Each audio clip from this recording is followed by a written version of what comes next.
এখন চৈত্রের সময় প্রত্যেকটা মাঠে ফসলে ভরপুর।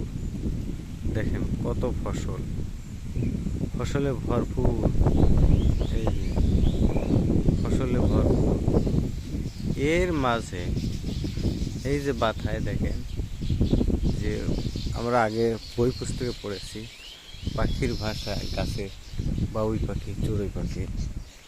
সেই চড়ুই পাখির বাসা এখন আমি দেখাবো আপনাদেরকে। দেখেন দেখেন এই যে গাছের ডালে দেখতে পাচ্ছেন চড়ুই পাখির বাসা, বাবুই পাখির বাসা। দেখেন বাবুই কি মাথার দিকে হলুদ রং আর সব দিকে অন্য কালচে রং। দেখেন কত পাখি।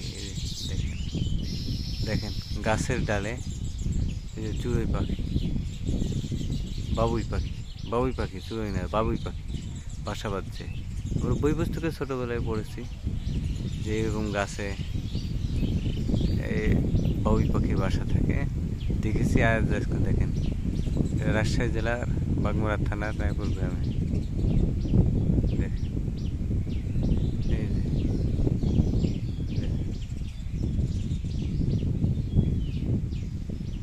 দেখেন এই যে পাখি বাসায় ঝুলতেছে, অনেকগুলো পাখি বাসার ভিতরে আছে। দেখেন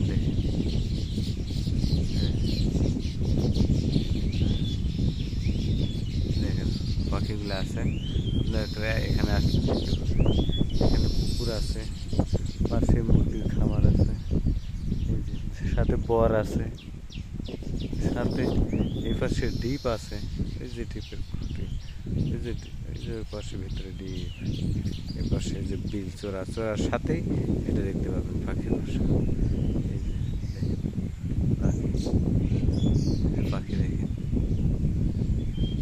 এই যে বিল আছে, পুকুর আছে, এই যে বিল সাথে পুকুর, এই যে পুকুর আছে মাছ হয়, এখানে বিল আছে, নিচে বিলে অনেক ফসল হয়। দেখেন কত ফসল। আর এখানে এই যে বাবুই পাখি বাসা, গাছ তাল গাছে। দেখেন দেখেন দেখছেন তাল গাছে।